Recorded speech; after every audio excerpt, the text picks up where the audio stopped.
You ready? Great. Good evening, everyone, and welcome.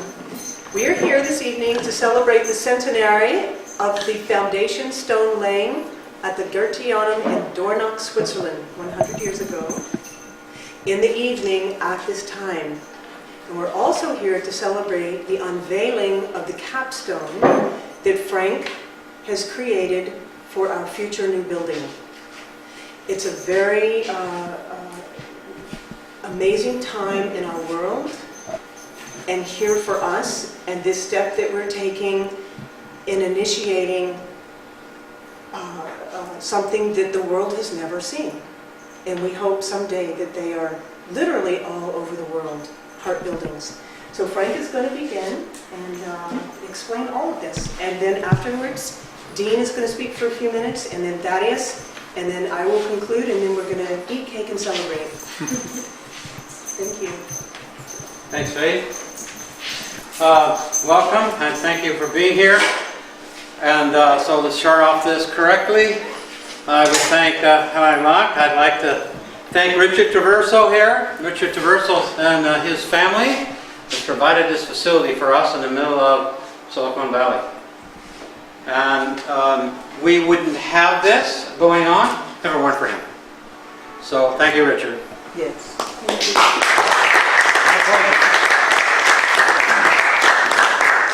Like Faith said, this is to celebrate 100 years ago.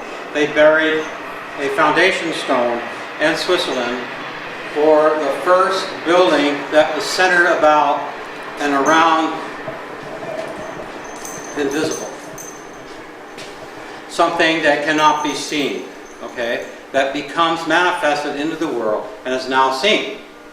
So, I'm going to explain the evolution of this building, and then after that I will talk about the discovery of the new form, and then how that new form becomes a building that's like nothing else on the planet. Okay, so the first thing I'll start out with is the first impulse that Rudolf Steiner had was a model was made and built underneath the basement. And that model, okay, had a floor plan like this. And it was one oval building. And that was very unusual because during the time before, they were mainly circular. So it looked like this. It's a model. And I'm putting this up here so that you can see these things after my lecture, because they won't be on here anymore. You know, you won't be able to see it. Please find a seat. I'm going to be talking for hours here. Says there's some seats for these ladies in the back. There's a seat up here. There's a couple benches up here. Thank you, Frank. Thank you. So, this is the floor plan, which I have up here. So this is the first model, okay, that some individual did. Okay, and it's you could walk. This is the model, and you could walk into it. It's, you know, it's probably this high. It's not very high. So during this time, Rudolf Steiner had found that he could make words and music visible, and he did this through a new art called eurythmy. And he did a lot of other things, and the society wanted a building so that they could present this and also mystery plays that he had created. And so they decided that they would get a property in Munich, and that property in Munich was a gift. But the problem is with it is he couldn't get a building permit. This was the building. It had two domes. It was huge, and all around it were other places where people could live, or so on and so forth, whatever. And this is the floor plan of that building. Now, this isn't very clear, but you can come up to it, and it will be. So, anyway, this is the inside of this building here in a drawing. And then the next one that he had going here was this form. This is a model. These are all models. this was never built because they couldn't get a building permit. So somebody said, okay, I'll tell you what, since we can't get that, I've got a piece of property in Switzerland. And he donated, a dentist, donated this property in Switzerland, okay, a huge amount of property. And so he designed a building that I have a model of. And it looks like this. Well, that's the floor plan of the second building. The third building looks like this. And here it is. This is the actual model that he made out of wax. This is a casting, it's not original. This is a casting of that one that he made. It's out of wax, and this was the size. And it was a double dome, just like the second building that he tried to do in Munich. And the second dome was never done, ever. And so they had all kinds of problems. So how are we going to keep them from separating? And so architects worked with him for 2 years, okay, drawing up a building like this. And this is what the building looked like after they got through in a model. Now you can see that they've come a long ways. But that took 2 years to study. Now, so, and this is the floor plan. It has a double dome.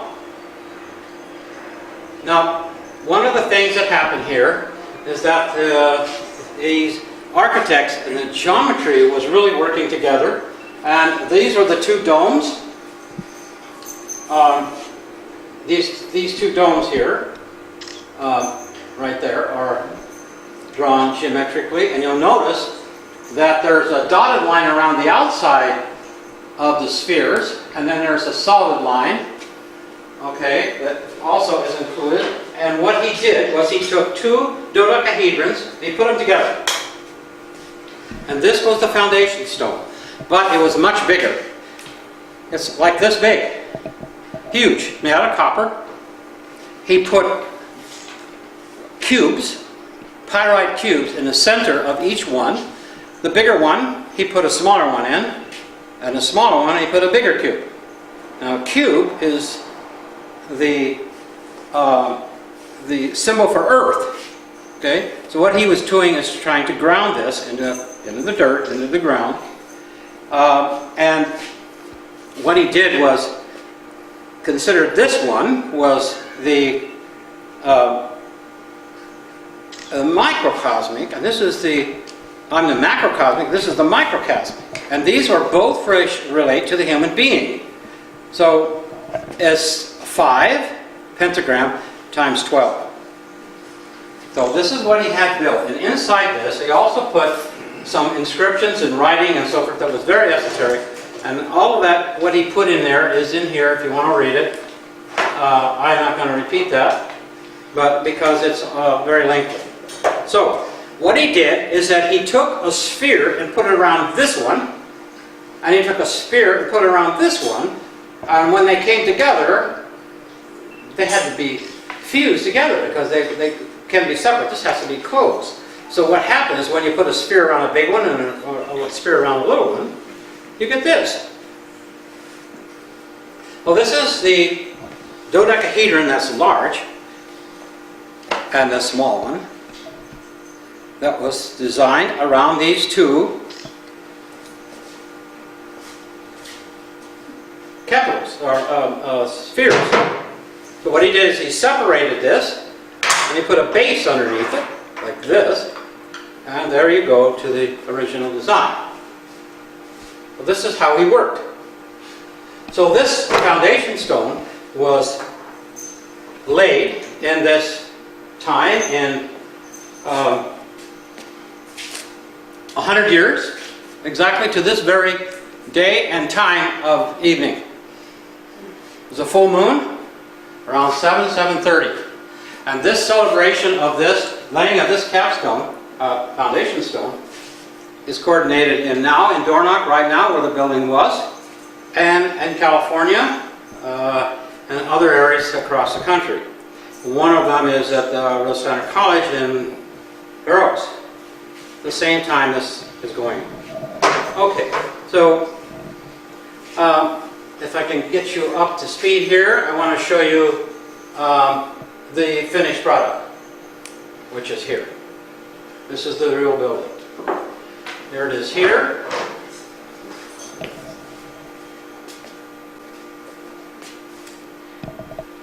Now, it took 10 years to do this.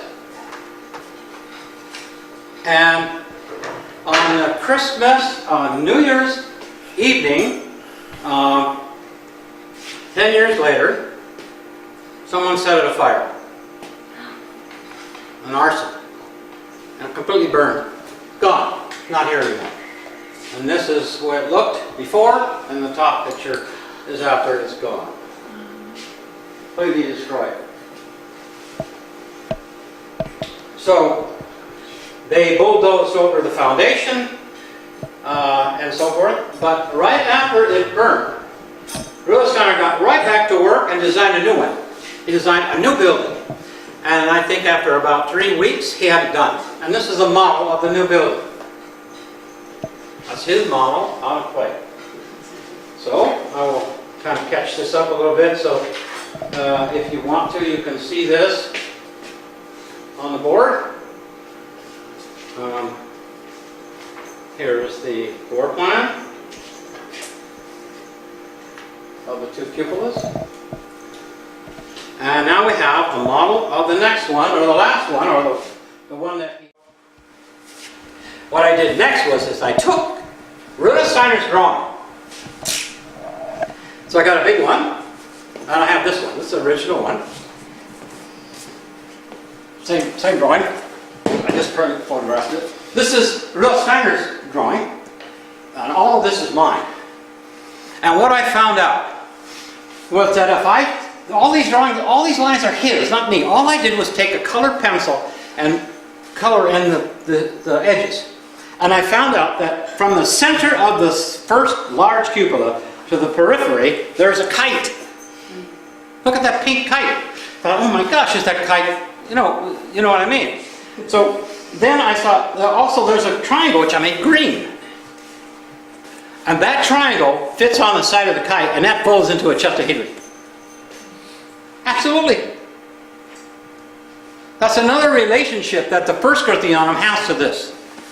So what I did is I found out that there's a big kite that goes all the way across the whole circle. Another kite. And from here to here is the triangle that fits that kite. Another indication that there's something that's similar. So here it is. The 5 and a 7 and the 5 and a 7.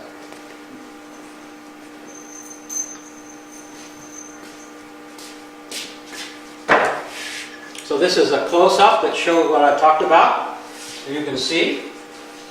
Now, I also wanted to do what he did, was that I wanted to find out if the bigger circle and the little circle, and this circle here, what was this geometry that it was connected to? And I found out this.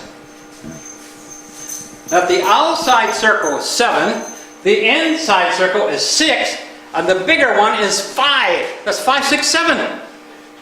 This is an unbelievable geometry never seen. Why? Because it comes from this form. This form was never here before. This form was found in January of 2000. I discovered it. I didn't make this. I mean, I made it, but I didn't have anything to do with the design. It's there. All I did was study it for 13 years. So, here it is here on top of the two cupolas. Here's the bottom cupola. Okay, there it is. And here's the top cupola. And there's the 5. Now these stars right here, these little stars, I put wires through here to keep my eyes from getting hurt. And if you run it right through here, like that, it hits exactly that circle with its star. Now that's unheard of. That means that in the building, when light shines through at that particular area, okay, that star will appear on the stage. So, again, here's this picture again. So then what I did was I found out that if I take the form and I spin it, it turns into a bell.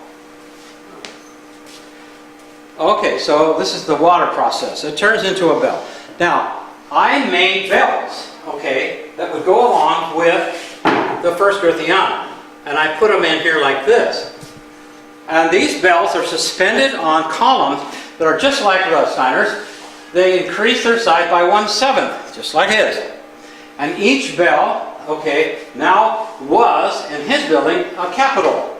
And I found out that the capitals really, when spinning, turn into bells. So those are all different tones. And the archive, which is above in his building, are the tones that the bells make. Now, that is live. Okay, you can hear, okay, you can hear what's going on between a transformation of one bell into the next. All of these are indications of what he is in his building. And here's one of the bells. This is the first bell I made, which is the Saturn bell, which he has the Saturn capital. This is what inspired me. And I made the last bell. It looks like this. This is the heart bell. And all of these bells will be in the building, okay, except the other 5 I need somebody else to make. Okay, so another thing I did with the building was I designed it so that the stained glass is on the outside of the building, not on inside on the windows that light up the inside of the building. This glass lights the outside of the building. So the building doesn't have a color of its own. It gets its color from the wind, not from the wind, but from the seasons. It gets its, how high and how low the sun is. It gets it some the time of day and the kind of weather. So the building will constantly change on its outside. And then I put a dodecahedron, not a dodecahedron, but a tetrahedron. No, here I got myself going here. It's a 13-sided form. Decatria. So it's a decatria. The deca is 10 and the tria is 3. I put that on the outside. So the outside will now have strings that come down and around the tetrahedron as a form of protection. And these are nylon that can be played with a bow. So this will be the largest musical instrument in the world. And tone will go all through this building. And there are also another picture. Yeah. And here it is complete. Here it is over here. This is the building. And the tetrahedron is here. The 2 cupolas are inside.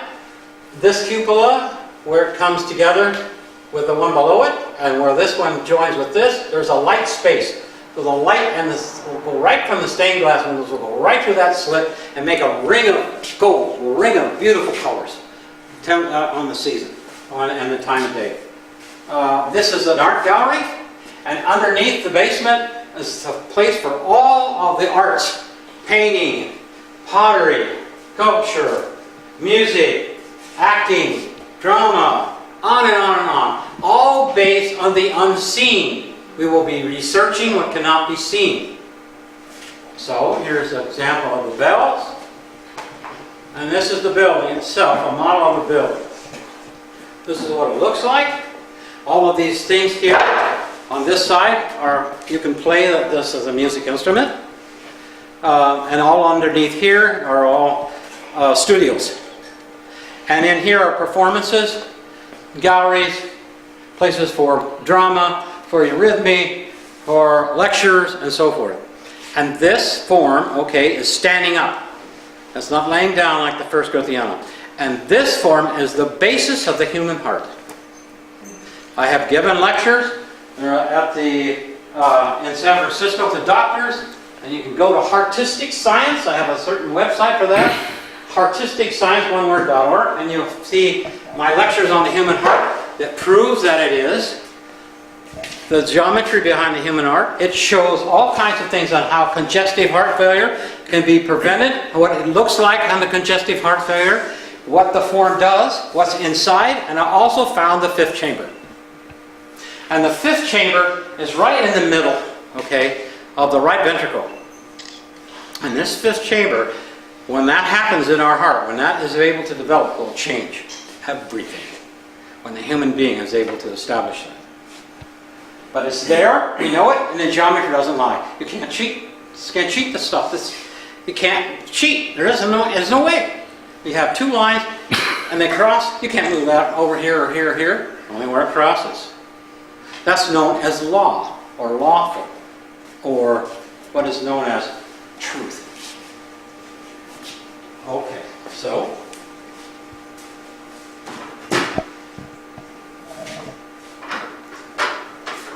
this building doesn't have any property. Okay? And it doesn't have any materialistic materials to build it. It doesn't have a place. All it has is this room. And in this room, this will be worked on. The unseen part of the world that can't be photographed. But it's there. We now have a way of seeing the unseen and bring it into this side. Okay? So that's known as a non-physical, and some people call that spiritual. People are afraid of that word, but really spiritual just means breath. That's the Latin for breath, breathing. So I designed a capstone to go on this building, because the capstone is what they put on pyramids. This is the new pyramid. The pyramid now has opened up and it's expanding on the top. So here we are. We're going this way. This is grounded. On this side is the new building. This one. It is on the same level, which is the water level, on this side.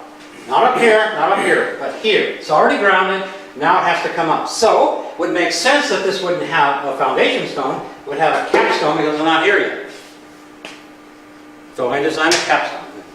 This is the capstone.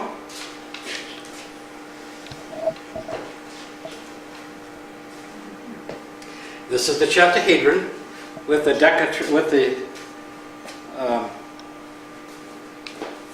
original form opening up.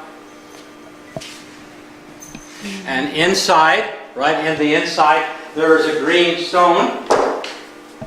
And that's supported exactly where that six-pointed star is, which is exactly the midpoint where the fifth chamber is. It's also exactly the middle of the form. And that green in there that you see is glass. And that glass is from the first Earthianum. That is a piece of glass that Rudolf Steiner had people work on to put all the different things that he did in his windows. It's now in the center of the tetrahedron. And remember, this isn't anything. You know it is. It is actually a form. And this form, okay, incarnates into the world as our human heart. And it does that because it goes into the cube and then it vortexes. So this is the geometry based on the human heart that we all carry, both the left and the right ventricle, both. And I've given this lecture to the doctors, and I have 50 current research papers that I've been able to explain what they were asking by this form. And you can go to that website and see all of that. I've got all of the research papers. You can look on the internet. Okay, so everything needs a double, a balance. Okay? So in a way, this needs to be balanced somehow because it's this way. So what I did was I put a mirror in the bottom, and now you see the very same form in its reversal. This is called mirroring. And you can come up and look at this, of course. And that green glass you'll see, okay, from the original Earthianum, and it's suspended in the middle where the human heart has a fifth chamber. So you can look at it, you can lift it up this way, but don't lift it up this way because I've made this in such a way that it's not thick with lead to hold the glass. I tried to make it as fine as I can. This will go on top of the building. This thing in the right light is, the glass is really a red of a very unusual red. You can see what I liked about it was that I got a glass that doesn't allow you to focus exactly perfectly. Okay, and it could change colors in between. So as this spins,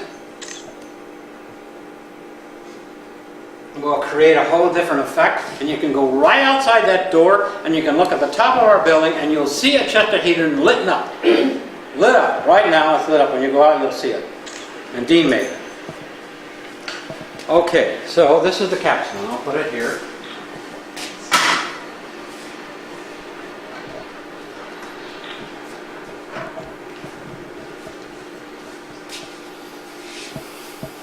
Thank you.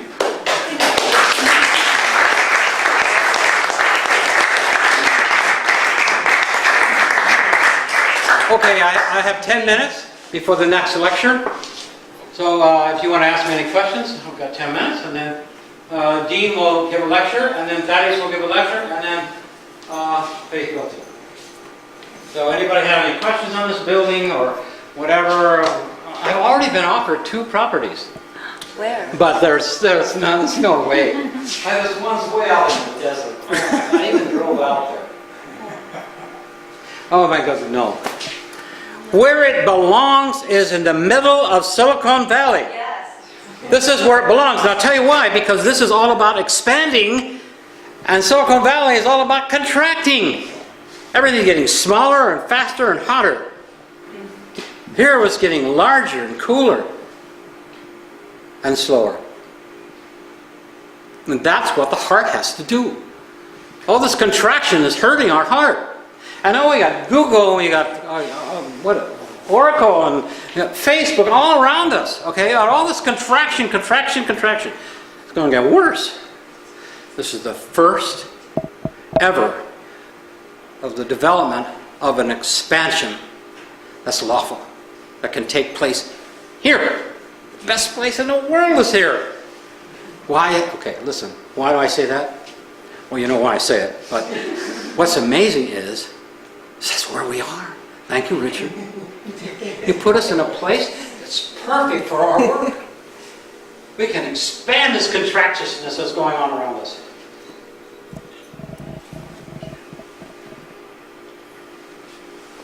Well, we are so lucky. And I want to tell you, this is a very special group. I want to have a group picture. And this will be together with the celebration of the capstone. And there are a lot of things going on around the world that want this kind of change. We need this kind of change. We really need it. We've got to stop this contracting. It's really hurting us.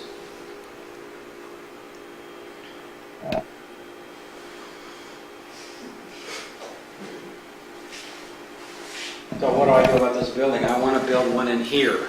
That's a model, a big model, okay, that can be transported around to raise money, to show people what this would be like. And these buildings, okay, these buildings could be not just in Silicon Valley.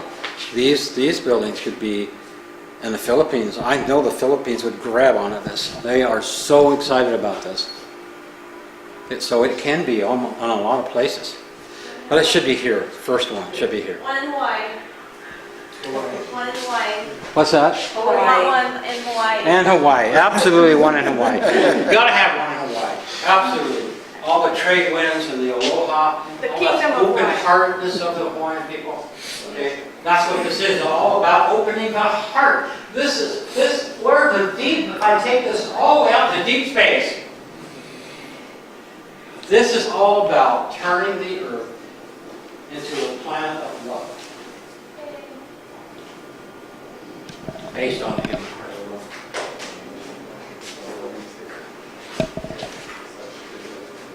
love. Okay, I guess I could turn this over to Dean because there's no questions, but I do want to thank you very much for being here. This is a significant event that's going on around the world in the different societies. But this is for everyone. This is for everyone. This is no racial thing here. There's no political thing here. There's no society thing here. There's no cult here. There's no anything that separates people is not what this is about. This is about bringing people together in a collaborative, bringing people in that work together and that love their work. So what goes on in this building is the love of work.